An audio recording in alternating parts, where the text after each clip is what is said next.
Poto, this is your boy, the chairman Ogari Top Oga Obinna. Welcome to another exciting episode of First Time. When you see me with the yellow t-shirt and the time is over there, you see the alarm and everything, it's the first time. We are honored once again to have Professor Wajackoya with us on this one. We're going to talking about the first time you were arrested. Yes. By your own people. Yes. First time he was arrested. Karibu sana ObinnaTV. Asante, asante. Ground inasemaje? Ground iko shwari. Ground iko shwari. Ground iko best. Kuna video ingine, picha ingine niliona umelala juu ya Prado hivi, umelala hivi nyuma, nikasema Wajackoya ameanza kutumia zile vitu ana nini. Nilikuwa ukiniona nikilala hivyo, wanga naongea na Mungu. Oh. That's the place now I am praying, asking God in the skies, can you come and see what I'm going through? Oh. Can you let these people vote so that we can change this system?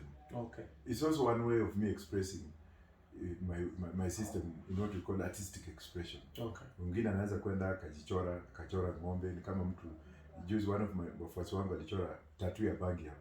Oh, artistic, yes, the lady. Yes.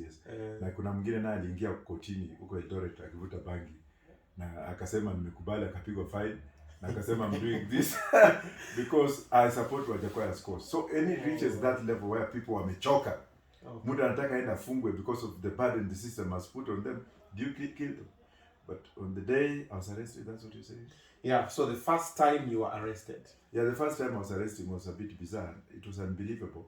Nimekaa na makopo wenzangu, tumefanya nao kazi mingi. Tumekaa kwa ofisi, huyu ndio mkubwa, huyu tumekulanga lunch pamoja.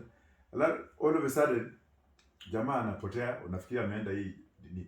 Anarudi, anasema you're under arrest, and I'm like, are you kidding me? Stop your jokes, man. Arrest kwa nimenyang'anya wewe bibi. Coffee twa nikajua iko serious. Ndio nikajua iko serious. Jamaa tumekaa vile tumekaa hivi. Jamaa nakuchapa coffee, na kwa vile alikuwa chief inspector na mimi nilikuwa inspector.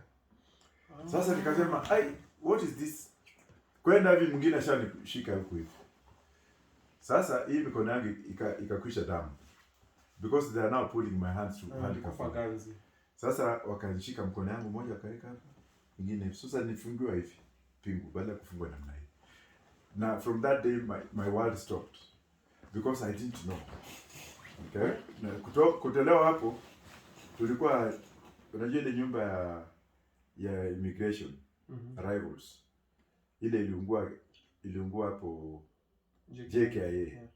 On the first ukiingia ndani kabla hujaenda juu pale kulikuwa na maofisi na customs walikuwa pale.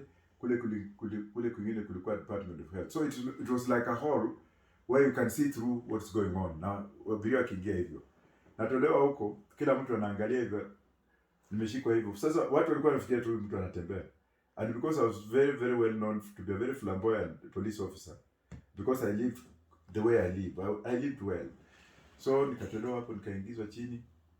Watu wakasema ngai. Na watu wenye walihudhuria hiyo bado wako. Some of them have not died. And those are the people who support my cause on a very serious note because they saw what happened. Okay. So, pass us the phone for that. Patie tu hiyo simu hapa. Because kuna watu wengine wanapiga simu kila halali. Hii ni Voice of America. Okay. Yeah. So, kwenda pale nje, tears started streaming. Manake, mimi kama raia silingi. Hata ukinifinya namna gani finya na kufinyanga tena. Mimi wanga zili, lakini siku hiyo things were like my whole world had broken into two. Kwenda pale kulikuwa na zile mapujo za polisi. Zile mrefu, zile pujo 504. Buti nafunguliwa na ingia ndani. Alafu huyo jamaa akanipiga kofi tena. Kumanyoko. Then I realized I had to change my mind very quickly. I had to think very fast. Ndio nikaona kwamba ni ile mambo ya Dr. huko inaingia. Because kulikuwa na fununu kwamba nitashikwa. Wenzangu walikuwa wameshikwa, wengine up to today hatujui mahali wako. Oh, it was a Dr. Huko story. Yeah. Which year was this? That was in immediately after Dr. Huko. 2 months after Dr. Huko's death. 2 months after Dr. Huko's death, and I had been involved in the inquiry. Okay. I had been involved in the inquiry. So I thought they were arresting me for that because some of them had wanted me to bring in the spools. Unajua ukisikiza simu ya mtu kuna ile recordings inaenda around kama ile film projector. Yeah. Ile tape kanaenda hivi. Tulikuwa tunatreat spools, but I had hidden some of them. So nikajua hapa kimeumana. But then what they didn't understand is that I had given them to somebody who had already left the country. That is a story for another day. So then nikapelekwa JKA police station. It was still brand new. Brand new, hiyo iko hapo. Senior hapo the OCPD alikuwa anaitwa Nono. A good man, a friend of mine. Naye pia niliona nijishika mkono hivi wakati nilikuwa naingizwa ndani. Na unajua kwa police kama umeshikwa na special branch wakati hiyo ilikuwa ni special branch case, yani NSIS equivalent. Wewe unashikwa kama umeletwa nao to be processed. There is nothing the police in uniform can do. And that's why I applaud the police in uniform until today. Ndio nikawekwa hapo. The story nyingine ambayo itakuja ni nyingine. Nilifungiwa hapo bila any communication. Sasa gari yangu nimeacha airport. Keys sijui nini. Luckily enough, niliwhisper something to a police officer kwenda kuambia another customs officer who is still alive. Achukue gari yangu alipeleke wapi? Nyati. Nyati House, the headquarters. Mwambia tuchukue hiyo gari, peleka Nyati. The rest is history. Na siwezi kuongea beyond that. Okay. Yeah. Manake I was shocked. And up to today, I'm never sure of myself when I'm in a place because I always think somebody again will arrest me. They have grown out of that fear. Kwa hivyo, those people you work with, it's true that the people who eat you. That's Especially the the lesson police from force. this. Yeah. Kikulacho kingoni mwako. Yes. These were the people you're working with, the people you trusted. Yes. They were given orders from above wakakushika. Yes. Na hata niliporudi juzi, nafikia mmoja amekuwa ni kisiwi. Nilikutana na mmoja ameparara kama gunia. Akiamka aliponiona anataka kutoroka nikamwambia hapana. Kaniambia nilienda Rutaa. Mheshimiwa unisamehe tu. Nikasema you come to the office, you have a cup of tea. Some of them are still alive. They are alive. Okay. So that's the time you are being tortured for everything. Yes, tortured. Wekwa ndani. From there, my friends, kulikuwa na another provincial special branch officer Nyeri who was related to me. People like Matalanga, people like Kilonzo, the former the PPO, regional, Nairobi area, who loved me. Oh. Were like, this is one of the best police officers.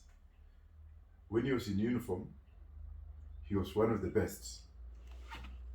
That Kilonzo later on was to tell me that he regretted why he joined the special branch. Because my career ended there. Where? This is first time. The purpose of this show is so that you can learn the first time people got into different situations. Might be weird, funny, unique, or traumatizing, but you get to learn a lesson from this. The advantage for ObinnaTV, every show I do on ObinnaTV, if you've been keeping tabs, every show has a lesson to be learned. From toxic boyfriends, where we talk about toxic relationships, different people, maybe your boyfriend or your girlfriend. From taxi problems, where people talk about situations they've been in the taxi, whether you're the driver or the passenger, to Kula show where we get to eat, laugh, and engage, to Fast Time as well. Mm-hmm. Now guys are now realizing that the Wajackoya gentleman is not the guy they thought. Mm-hmm. Because guys are like, this is just a nobody. This is his office. We are seated in his office. It's a guy who, he has a law firm. See, actually, squatter man, law firm, ameandika watu. You've employed like how many people? 8, 9. In this whole law firm here. Asian lawyers here. Asian lawyers, white lawyers, mm-hmm.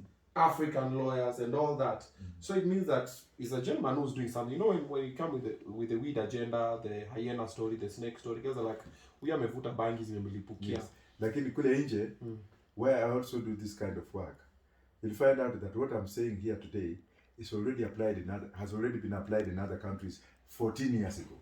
Okay. Israel applied it many years ago.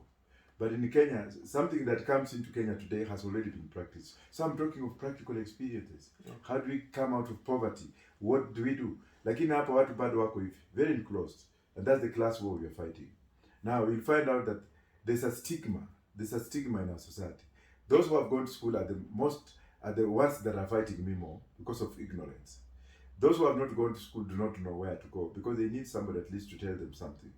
But when you tell them and I tell the class, those in the bottom, the lower bottom of the ladder, they're like, probably maybe this will save us. Because these ones in the class, those are the clergy, the lawyers, the doctors, and the so-called those who have gone to school to that level, who have created another class within themselves. Hawa watoto wao wanakunywa Cerelac, wanapelekwa kwa gari na shule, hawatembei kama watoto wale wenye wako chini. Hao ndio wale watoto wanaenda kusomewa kwa shule, wanasomewa sala kule kwa shule, wanapewa mandazi, wanalala pale, wanakuwa Cerelac, wanapigiwa terere, wanaambiwa walale tena, wanasafishwa, wanapakwa mafuta, alafu ni kama kupaka nyoka mafuta. Alafu wanabebwa saa zile wanarudishwa kwa ile school bus, zile za yellow. Anarudishwa nyumbani. Hao ndio watoto this class is trying to protect. Watoto wetu watavuta bangi, sio wale wengine. Na ni hawa watoto hawa ambao sasa ukiwaona baba wao akikufa anataka kutekwa kwa parliament. Yani they feel that right to inherit class society. That's what I'm breaking through. Naambia hii bangi hii sio bangi ya kuvuta. Hao wanasema huyu akilete bangi watoto wetu watavuta. Okay. Ni hao watoto hao ndio the class system is trying to, because hao watoto ni very holier than thou. Okay. Akitoka hapo anapandishwa ndege wakati ameanguka mtihani, anapelekwa Amerika. Juzi mliona wakati ya nomination ya presidential election, wenye walikuwa napiga mdomo kumbe hawakusoma, wamekuwa stuck na madegree zingine sijui wapi. Ndio mimi nilikuwa nafikiria hii mtu anapiganga mdomo, hii watu wanapiga mdomo, class sijui tuko na pesa, tuko na nini, we shall liberate this country. Na hujasoma. Shenzi hii kabisa. Hii watu wamesoma huko. So you can see what I'm talking about. Yeah, it's a reality.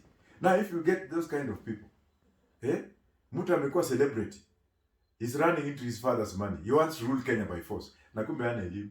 Ni ngumbaru tu. Hata hujui kama mtu anamwandikianga mtihani. You have honorary degrees. Sasa what I'm saying, mimi napigana kwamba wale watoto wa ule maskini wenye wanataka kupewa wheelbarrow, wale watoto wa maskini wenye wanataka kupewa nini, unajua scoop sand kama kwa Ministry of Works, na scoop sand kwa lori, lori inaja, unangojea hapo umechoka, unangojea lori nyingine. I tell you, when you scoop that na when you retire, utasahau kwamba you're scooping sand. Kwa retirement utakuwa ukitembea mkono namna hii. Asivyo.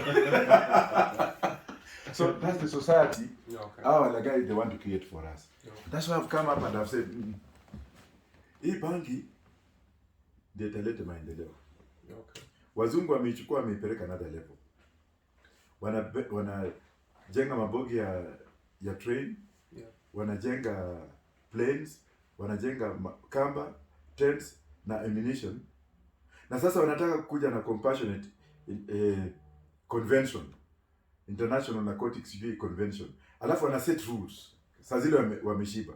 Ndio sasa Kenya ikitaka kupanda bangi lazima isign ile convention na ifollow ile convention, which means that wenye wataruhusiwa kupanda bangi wakati imehalalishwa watakuwa the same people. Build up big plantations, make big money with the multinational corporations and employ the poor Kenyans. Mimi nataka the other way around. Let the poor Kenyan be the one growing for the rich man to buy from him. Rather than the rich man growing it, another rich man buying from him, and the level of poverty continues. So according to you, believe that there's going to come a time where everybody in Kenya will be rich? Right now, yes, I've already empowered them with my knowledge, and people are very rich because they live with poverty, their pockets. Okay. They can't put their hands in the pockets because hamna pesa. Like the ideas are rich because they know that if Professor Wajackoya takes over, things will be different. Mimi sitachukua orders kutoka kwa wazungu. Mimi nitauliza Wakenya, we are a sovereign nation. If the white people want to come and do what they did, to do a patrician Lumumba on me, because I will be stealing their thoughts, so it be. Ulisikia Murade alikuja akasema, yes, hata juzi nilipokuwa South Africa, hii kitu iko na mbesha. Nikaona this is a danger zone. Anasema Raila should we legalize bar. Nikaona sasa wameanza kuiba hii idea. Watu maskini hawatapanda. Tukihalalisha ni hawa tena watakuja kuingia hii business. So let's say if Raila wins, or if the DP wins, or if Maure wins, and they want to call you to work with you in their government, whoever wins, will you be willing? I can't answer that because I'm the one winning. But in case I don't win, then we shall talk. Okay. Yeah. Let's go out and vote in big numbers. You've had the manifesto of Professor Wajackoya, you've had the manifesto for Raila, for Ruto, and as well for Maure. Tumia akili. Ukifika kwa ground, let akili na wewe, sio? Asante. Fika pale na akili. Ule mwenye unaona na make sense na wewe, pige kura yako. Nakumbuka kura yako ni siri yako, sio? Asante, yes. Yeah. So thank you so much. Thank you. Umetupatia first time information, but hujatuambia ukifinywa first time mtu anasikianga aje? Nasikia kwa brain hapa juu. Nakwambia na kufinywa mtu anaweza finya hiyo kitu unaona ni soft. Lakini ni ngumu sana kuitoboa. Sasa ulifinywa ndo ukarealize mafisi pia unaweza hiyo mafisi ni story tu. Lakini nao najua kende moja ya fisi ni pesa mingi sana. Ukiinazo kwa grams huko India. Nini huko. So ulikuwa serious na story ya fisi? Yeah. And you don't know that is going to promote poaching, eh? What is poaching? Poaching is killing of wild animals. There's culling. Ukiwa na watoto wamekuwa wengi unawafanyia nini? This is culling. Unaenda family planning, unafungia bibi asizae tena. Kama sasa hizo fisi zimekula makende ya nini ya buffalo zimemaliza ya nyati. Ukusikia juzi ati 70%, 30% of nyati hazina makei. Hii kitu na targeting tu inaenda na nyamua. Unajua meno yake ni kama msumeno. I've also realized something. When you talk, you just say things the way. Why are you not censoring words? Ati uongo itoke kwa hii mdomo. See uongo like censor, like now you can say censor like now instead of saying nini afisi, you can say you know. Hapana, hiyo ni mambo ya wale wanaomba ati sijui ati mapua ati sijui. Ulisikia Raila vile alisema chini. Raila naye makes me laugh. Alipokuwa Kizuma anasema ati nyeti.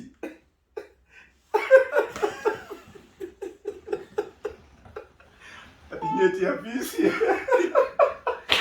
that's the way you should be talking. Like you say ati ile nyeti. Afisi sasa nikasema na kuomba kujulia hapo hii lugha.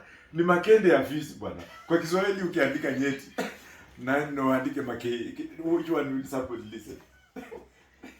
Sema vitu vile Mungu aliziumba. Wacha kuweka mchumbi na mchuzi. Well, you've got freedom of speech. Yeah. But am I not free to speak? It's okay. Tunaongea hivi. My grandmother alikuwa naona one of my aunts alikuwa asijue lose pande hiyo. Sema andwayo ni. Unajua maana ya andwayo? Sawa.